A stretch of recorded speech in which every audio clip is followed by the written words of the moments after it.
좀 전해주시죠. 네, 제보자는 지적장애를 가진 20대 아들을 둔 어머니입니다. 이 아들과 어머니는 경기도에 살고 있는데요. 그런데 지난 1월 10일 금요일 제보자 아들이 회사 일이 끝나고 SNS로 알게 된 동생을 만나러 간다 이렇게 했습니다. 이게 주말이 지나서 월요일에 왜 안 오냐, 회사 출근 안 하냐라고 연락을 했더니 광주고 아는 동생 원룸에서 아르바이트를 하면서 지낸다. 여기 있는 친구들이 좋다고 했습니다. 어머니는 그 이후에도 문자를 보냈는데요. 오늘 안으로 와라. 오늘 신고해서 경찰이 끌고 가라고 하겠다고 했더니 아들은 그런 소리 하지 마라. 아는 동생이 차가 있어서 알아서 갈 거다. 이렇게 답했습니다. 하지만 아들이 계속 집에 오지 않아서 경찰서에 갔고 실종과 가출 신고하겠다고 했는데요. 하지만 경찰은 아들과 연락이 되기 때문에 신고가 되지 않고 또 강제로 잡아올 수도 없다고 했습니다.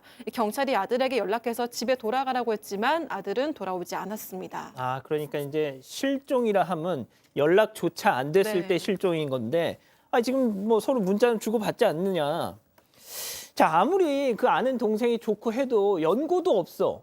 그리고 집에도 올 생각을 안 해. 더군다나 6년간 다닌 회사에 지금 출근을 않고 있는 상황이니까 어머니로서는 걱정이 되죠. 자, 그래서 그 이후에도 어머님이 아들 대체 언제 올 거야? 막 이렇게 전화하면 막 이 핑계 저 핑계를 막 댄다는 거예요. 자, 그러다 어느 날부턴가 어머니한테 이상한 문자가 날아오기 시작했답니다.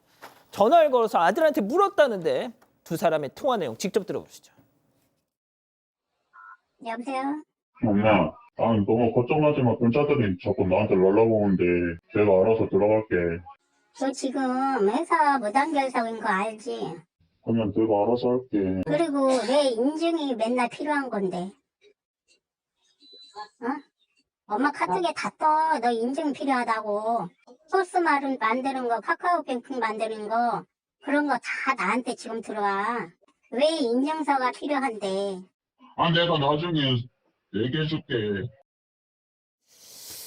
저것만 봐도 뭔가 이상합니다. 네. 걱정스러운 느낌이죠. 근데 이제 아들과 계속 연락은 하셨는데 아들이 내가 좋아서 있는 거니까 뭐 그냥 의심하지 말라 달라 뭐 이런 문자까지도 보내니까 어머니께서 이제 더 이상 얘기를 뭐라고 하시기가 어려운 거예요. 그런데 어느 날부터 이제 아들이 문자가 와서 인증을 해달라 뭐 이렇게 얘기를 하면서 또 뭐 우편물에 있는 주소랑 이름을 찍어서 보내달라 또 나아가서 그 내 월급 달라 다 엄마 통장으로 갔다 남의 돈 왜 가져가서 안 주냐 이런 식으로 문자가 오는 거예요. 그래서 엄마가 너무 이상해서 너 누구냐 아무리 생각해도 너는 내 아들이 아니다라고 얘기를 했더니 맞다 뭐 이렇게 또 문자가 왔어요. 너 내 아들 피싱 아니야. 뭐 이런 건 줄 알고. 네, 뭐 그러셨을 수도 있고 아니면 하여튼 뭔가 이상하다고 생각을 하셨겠죠. 내 아들은 왜냐하면 어머니께서는 문자를 아들하고 주고받을 때 이 아들이 문자를 하면은 느리게 대답을 한대요. 아하. 그런데 너무 답이 빨리빨리 탁탁탁 오는 거예요. 근데 엄마 입장에서는 그 아들의 패턴을 알거든요. 맞아요. 그런데 천천히 보내던 아들이 답을 탁탁탁탁 하니까 이거는 내 아들 같지가 않아서 더 도대체 너 누구냐 막 이렇게 얘기를 했는데 맞다라고 얘기를 했다고 합니다. 아니 나 아들 맞아. 자, 어머님은 하지만 촉이 발동했죠. 그래서 아들이 있다는 그 광주로 내려가서 야, 나 어디 있으니까 너 빨리 나와 했는데 결국 나오지 않아서 허탕을 치고 돌아오셨답니다. 자, 그런데 그로부터 며칠 뒤에 119에서 어머님, 누구누가 어머님이시죠? 지금 아드님이 위급합니다. 자, 어머니 아들 걱정으로 잠을 못 자고 있는데 지난 8일 날 119에서 전화가 오면서 누구누구 어머니시죠? 지금 아들이 상당히 위급하다. 폭행을 당해서 위급하다라고 지금 얘기를 받았고 그 장소로 갔습니다. 가니까 아마 3주 전부터 아들이 폭행을 당했던 것 같아요. 심각한 아이고. 폭행을 당했습니다.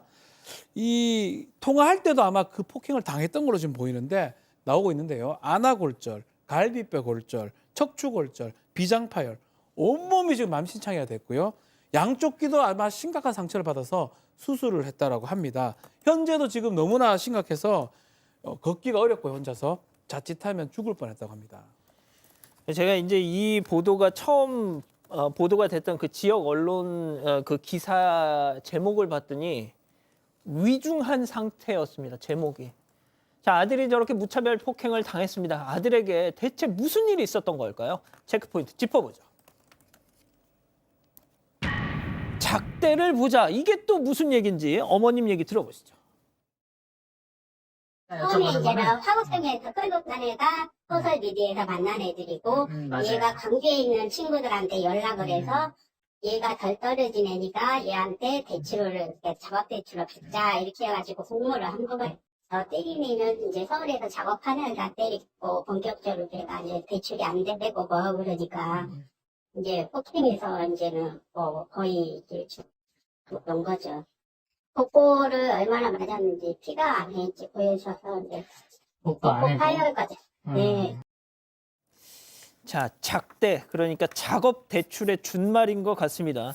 자, 그러니까 지적 장애를 가진 이 아드님을 표적 삼아서 그 수중에 있는 돈을 탈탈 털어 먹으려고 했던 거군요. 그렇습니다. 아들이 사실은 SNS를 통해 가지고 다른 사람을 만났는데 김모 씨예요. 김모 씨와 연락을 하다가 1월 10일 날 서울에 있는 지하철에서 만나기로 했습니다. 그래서 만나서 보니까 김모 씨가 보니까 이 아들이 지금 사리 분별도 못하고 지적 장애가 있는 걸 알고는 우리 광주 가서 일합시다. 이렇게 하니까 아들을 유인했어요. 그러니까 아들이 갑시다 해가지고 따라갔는데 또 김모 씨는 또 다른 친구 2명이 뭐라고 했냐면은 저 형이 지능이 좀 부족해 보인다. 그러니까 우리가 친구들이 그럼 우리가 작업 대출 할까? 이렇게 작대를 하게 된 것이죠. 그래서 그 아들을 김모 씨 원룸으로 데려갔는데 같이 지내면서 작업 대출을 하기 위해서 대출 신청했던 것인데요.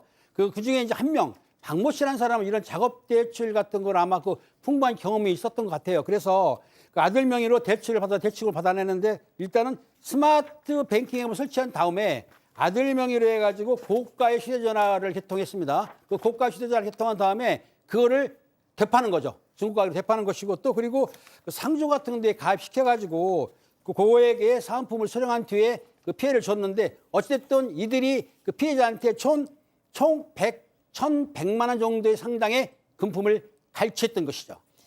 자, 대출, 휴대전화 되팔기, 그리고 상조 가입해가지고 1,100만 원을 정말 짜서 탈탈 털어냈습니다. 자, 이제 돈이 더 나올 데가 없어요. 그럼 뭐 하겠습니까? 그래서 패기 시작한 겁니다. 네, 그렇습니다. 이제 대출 받은 후 4일 정도가 지난 후부터 이제 폭행이 시작됐어요. 근데 너무 폭행이 심하니까 이 피해자가 놀라워서 대소변을 가리지 못하게 됐어요. 그러니까 더 때리는 겁니다. 그러면서 너 대소변 가리지 못한 거 SNS에 뿌리겠다라고 협박하고 그다음에 장애인을 강간했다는 내용도 SNS에 뿌리겠다. 뭐 이런 식으로 뭐 또 지어내서 협박을 한 거죠. 또 공포심을 느끼는 아들한테 물구나무를 서라, 엎드려 뻗쳐라, 무릎 꿇고 손들어라 이런 가혹행위도 했고요. 또 이거에 끝나지 않고 어떻게든지 더 대출을 받을 방법이 없을까라고 궁리하면서 이제 몇몇 친구들을 더 포섭을 했습니다. 근데 그중에 친구 한 명이 이게 심각성이 너무 심하구나라는 것을 알고 신고를 하게 되었습니다. 박 변호사님, 네. 만약 저기서 더 나갔더라면 저 자식들 장기까지 팔았습니다. 죽었을 겁니다. 죽였을 거죠. 그죠? 아주 심각한 상황인데 다만 정말 다행스럽게 이 신고가 되고 빠져나왔기 때문에 저 정도에서 마무리된 건데 어쨌든 간에 큰 범죄들을 좀 저지른 상황이에요. 중간금, 중상해 혐의로 가해자들 체포됐고 또 다른 어떤 추가 가해자도 있을 것 같으니까 그것도 경찰이 지금 확인하고 있는 상황입니다. 다만 지금 저렇게 큰 피해를 입었는데 뭐 배상이라든지 보상이라든지 사과 전화 한 통 없다고 하거든요. 문자라든지 이런 게. 그래서 어머니 입장에서는 뭐 이거는 뭐 민형사상 책임을 끝까지 엄중하게 물어야 될 것 같습니다. 예, 알겠습니다.